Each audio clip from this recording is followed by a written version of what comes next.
계속해서 유다서입니다. 유다서 우리 1장 11절부터 16절까지 말씀, 유다서 11절부터 16절까지입니다. 우리 다 같이 한 목소리로 함께 읽겠습니다. 화 있을진저 이 사람들이여 가인의 길에 행하였으며 싹을 위하여 발람의 어그러진 길로 몰려갔으며 고라의 패역을 쫓아 멸망을 받았도다.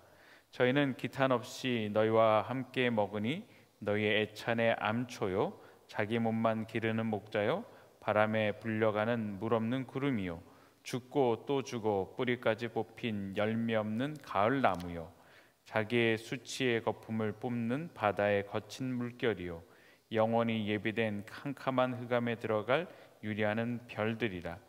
아담의 7세 손 에녹이 사람들에게 대하여도 예언하여 이르되 보라 주께서 그 수만의 거룩한 자와 함께 임하셨나니 이 무사람을 심판하사 모든 경건치 않는 자의 경건치 않게 하는 모든 경건치 않은 일과 또 경건치 않는 죄인의 주께 거스려 한 모든 강박한 말을 인하여 저희를 정죄하려 하심이라 하였느니라. 이 사람들은 원망하는 자며 불만을 토하는 자며 그 정욕대로 행하는 자라. 그 입으로 자랑하는 말을 내며 이를 위하여 아첨하느니라. 아멘. 거짓된 길을 피하고 자신의 길을 살피라라는 제목으로 함께 은혜를 나누기를 원합니다.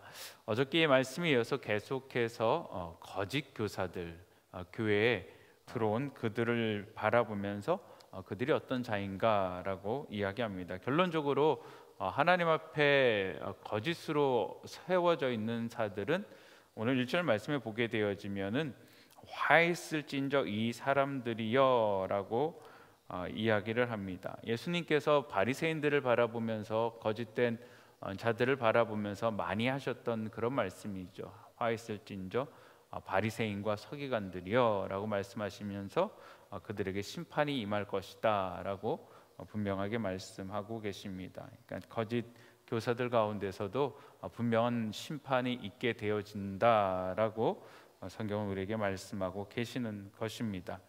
특별히 이들의 모습들이 어떠한가, 어떠한 모습을 가지고 있는가, 어저께도 살펴보았지만 오늘도 이들의 삶에 대해서 구체적으로 말씀을 하고 계십니다. 첫째는 가인의 길에 행하였다라고 이야기를 하고요. 그 다음에 싹을 위하여 발람의 어그런 길로 몰려갔다라고 이야기하고 고라의 패역을 쫓아 멸망을 받았도다라고 이야기합니다.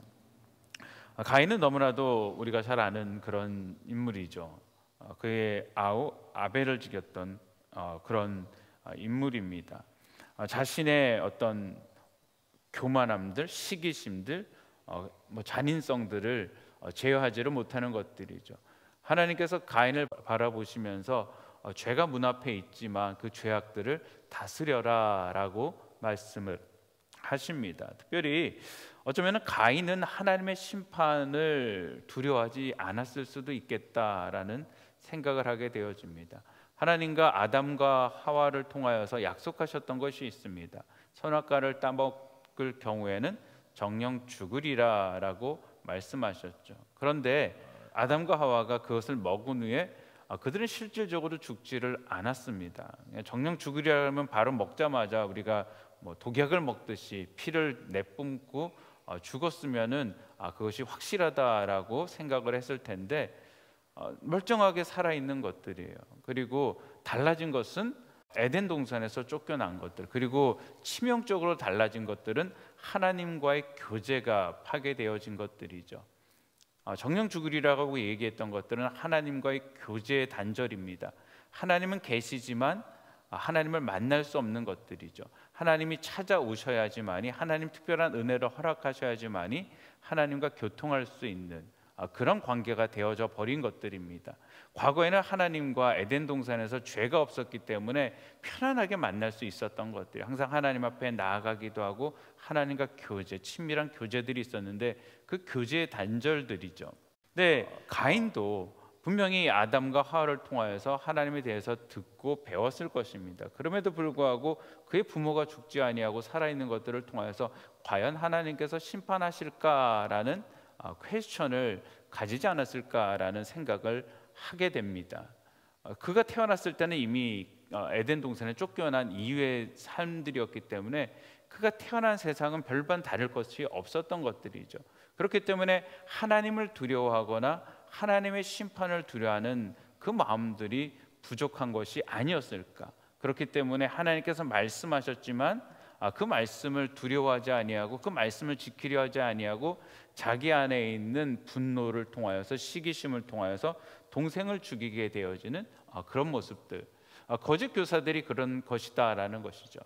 하나님께서 분명히 말씀하고 계시고 하나님께서 죄악이다라고 얘기하심에도 불구하고 심판을 두려워하지 않는 것이죠. 하나님을 두려워하지 아니하는 것이죠. 그리고 그 안에 잔인성들, 그 안에 시기심들을 그대로 나타나게 되어집니다. 그런 성향들이 16절에 나와 있죠.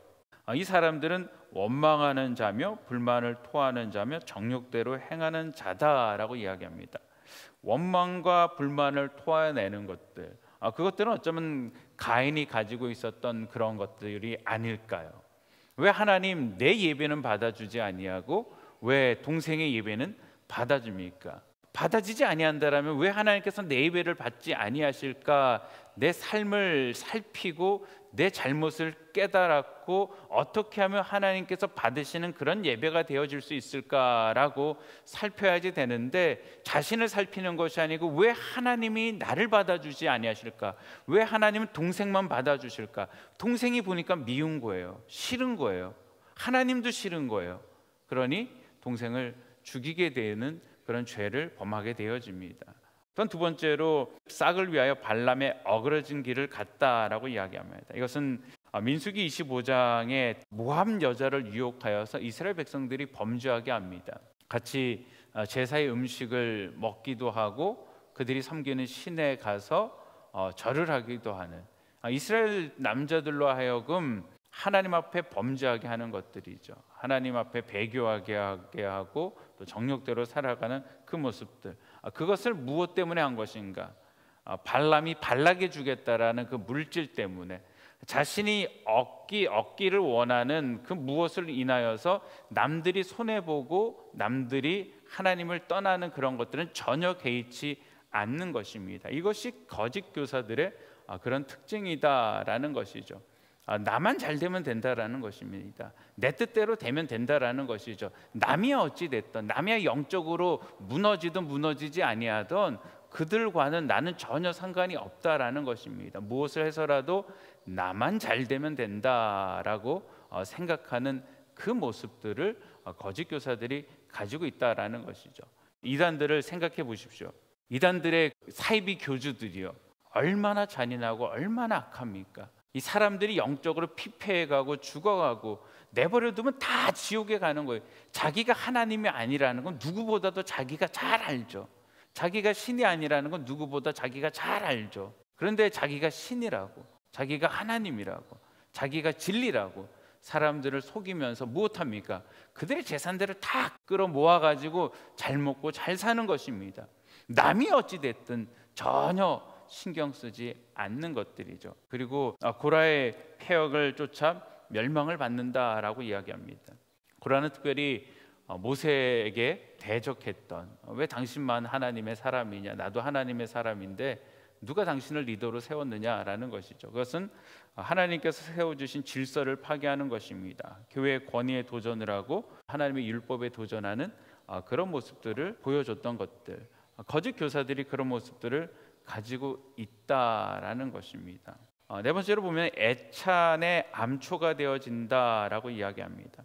이 애찬은 가난한 사람들을 초대하여서 서로가 준비한 음식으로 구제하는 것들입니다. 특별히 애찬의 마지막은 대부분이 성례로 끝나게 되어집니다. 예수 그리스도께서 우리 가운데 가르쳐 주셨던 그 성례, 성찬식을 통하여서 이제 하나님의 은혜를 나누게 되어지는데, 저희가 지금도 성례를 준비하면서 일주일 전에 광고를 드리고 삶을 이렇게 살피시고 하나님 앞에 기도하는 마음으로 나오셔서 성찬을 나누시기를 바랍니다라고 하죠. 우리의 자신을 살피고 그 가운데 참석할 수가 있습니다. 그런데 이들이 함께 그곳에 나왔고 자신의 삶이 개판인 거예요. 자신의 삶이 하나님 뜻과는 전혀 상관없이 그렇게 살아가다가 와서는 또 그 음식을 또 개걸스럽게 먹습니다. 열심히 먹고 또 아무렇지도 않게 그 성례에 참석을 하게 되어지는 것들이, 이 성찬은 은혜를 나누는 수단인데 은혜를 나누는 수단이 되어지는 것들이 아니고 그것이 오히려 하나님의 그 은혜를 나눔의 암초가 되어진다라고 이야기를 하고 있는 것입니다. 그 다음에 자기 몸만 기르는 목자다라는 것이죠. 양을 돌봐야지 되는데 양을 돌보지 아니하고 자신의 이익을 돌보는, 자신만을 돌보는 그런 자다라고 이야기하고, 바람에 불러가는 물 없는 구름과도 같은 자다라는 것입니다. 말은 아주 근사합니다. 말은 아주 들으면은 엄청난데요, 실상으로는 아무것도 없다라는 것들이죠. 우리가 흔히 말하는 어떤 속빈 강정 같은 그런 모습들. 특별히 예수 그리스도께서는 바리새인들을 바라보며 이렇게 이야기하셨죠. 너희는 회칠한 무덤 같은 존재이다.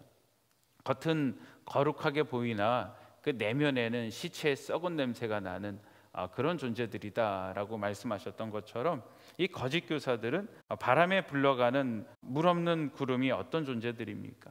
구름이 오게 되어지면은 비가 내려야지 됩니다. 그런데 비가 내릴 것 같은데 비가 내리지 않는 것들이에요. 모습만 있지 능력들이 나타나지 아니하는 그런 것들을 바라보면서, 때문에 성경은 그들의 말에 현혹되지 말고 그들을 통해 나타나는 열매가 무엇인지를 바라보라라고 분명하게 말씀하고 계십니다. 하나님께서는 삶을 통하여서 역사하시는 하나님이시기 때문에 그렇다라는 것이죠.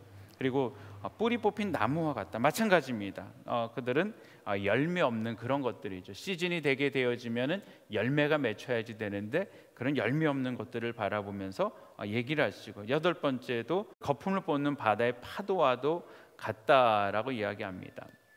이것은 파도가 밀려오게 되어지면은 바다의 쓰레기들이 이렇게 밀려오게 되어집니다. 우리도 가끔가다 비치에 나가게 되어지면은 비치가에 쓰레기들이 이렇게 몰려오잖아요. 마찬가지로 그들을 통해서 나타나게 되어지는 것들은 거룩한 모습, 은혜로운 것들이 아니고 어떤 쓰레기와 같은 그런 것들이 나타나게 되어진다라는 것입니다. 저희가 이제 신학교에 다니면서 공부를 할 때, 설교학을 할 때나 여러 가지를 가르칠 때 우리의 영성이 맑아야지 된다라고 이야기합니다. 내가 하나님 앞에 거룩하게 살아야지 된다라고 이야기합니다. 우리가 깊은 샘이 돼야지 된다라고 이야기합니다. 그 이유는 무엇이냐면은 깊은 샘이 되어야지 하나님의 깊은 것들을 퍼서 성도들에게 전달되어 줄 수 있기 때문에, 여러분들은 목회자를 통하여서 하나님의 음성을 듣기 때문에 그 음성을 전달하는 자가 하나님이 샘이 되어져야지 된다라고 이야기합니다. 그러기 위해서는 하나님께로부터 많이 공급을 받아야지 된다. 우리가 기도 생활도 해야지 되고 성경도 읽어야지 되고 또 함께 여러 가지 지적인 것들도 우리가 습득을 해야지 된다. 그래서 그것을 통하여서 그 성도들에게 내어보낸다라고 이야기합니다. 그런데 우리가 말라버리는 자가 되어진다라면은, 우리가 맑은 샘이 되지 아니하고 샘을 자꾸 파냈는데 들어오는 게 없으면은 이제 모래반 물반 섞어가지고 이렇게 붓게 되어지는 것들이죠. 그러면 우리 안에 있는 그런 어두움들이 나가기 때문에 그것들을 해서는 되어지지 않는다라고 저희가 배웁니다. 여러분, 이 거짓 교사들의 모습들을 바라보면서 어쩌면은 여러분들보다는 저를 향한 경고, 우리 리더들을 향한 경고가 더 크지 않을까. 그리고 여러분들이 또 어느 곳에 가면은 그런 리더들의 모습이 되어질 수 있기 때문에, 또 가르치는 자들이 되어질 수 있기 때문에, 또 다 가르치지 않습니까? 내가 교회 오래 다녔으니까 또 내가 또 처음 오는 사람들에게 가르치는 그런 가르침들, 여러 가지를 이야기를 하면서 나는 과연 어떠한 모습으로 살아가고 있는가. 이게 남의 얘기가 아니고요, 나의 이야기일 수 있다라는 것이죠. 16절 말씀에 보면은 원망과 불평을 토하는 자들이며 정욕대로 행하는 자들이며 그 입으로 자랑하는 말을 내며 이를 위하여 아첨하는 자들이다. 이익이 되는 사람들에게 가서, 어떻게 하면 나를 도와주는 사람들에게 찾아가서 아첨하게 되어지는 그런 모습들. 모든 관심은 어디에 있냐면요, 나밖에 없다라는 것입니다. 하나님께서 우리를 세우시며 열방 가운데 빛과 소금으로 세워주셨습니다. 그리고 하나님께서 돌아보고 살피고 그들을 케어하라라고 불러주셨습니다. 우리는 다 하나님께로 부름받은 하나님의 자녀들이고 하나님의 제자들이죠. 우리 모두가 다 하나님께로부터 부름받은 사명자임을 기억하시기를 바랍니다. 그 사명자로서 내가 얼마나 그렇게 살피면서 살아가고 있는가, 나의 신앙은 나만 바라보고 있는 것이 아닌가 한번 생각해 보시기를 바랍니다. 내게 마음에 들지 아니하면은 원망하고, 내 마음에 들지 아니하면은 불망하고, 내 뜻대로 내 정욕대로 살아가고 싶은 것들이 내 가운데 있지 아니한가, 그리고 나는 어떤 모습으로 살아가는가를 여러분 한번 살펴보시면서요, 하나님, 내가 이런 모습이 아니고 정말로 하나님께서 살피시는 온전한 자가 되어지게 해달라고 기도하시기를 바랍니다. 기도하시겠습니다. 사랑과 은혜가 많으신 아버지 하나님, 주님, 참으로 거짓 교사들에 대해서 오늘 우리가 살펴보았습니다. 주님, 참으로 가인의 모습, 또한 발람의 모습, 또한 고라의 모습, 이 모습들은 우리 가운데 내재되어져 있는 그런 모습들입니다. 하나님 바라보며 내 이웃을 내 몸과 같이 사랑하라라고 말씀하셨는데, 우리는 내 이웃보다는 내가 우선이고 내가 원하는 뜻대로 되어야지만 아버지 하나님 평안함을 갖게 되어지는 그런 미숙함 가운데 우리가 있습니다. 주님, 특별히 살피기를 원합니다. 특별히 주의 종으로서 더욱더 살피게 하여 주시고, 두려움과 아버지 하나님 떨림으로 성도들 앞에 우리가 서게 하시고, 또한 하나님 앞에 서게 하여 주시옵소서. 특별히 우리 성도들이 세상 가운데 살아갈 때 아버지 하나님, 하나님의 자녀로서 온전함 가운데 살아가게 하여 주시옵소서. 우리 주님을 의지하고 예수님의 이름으로 기도합니다. 아멘.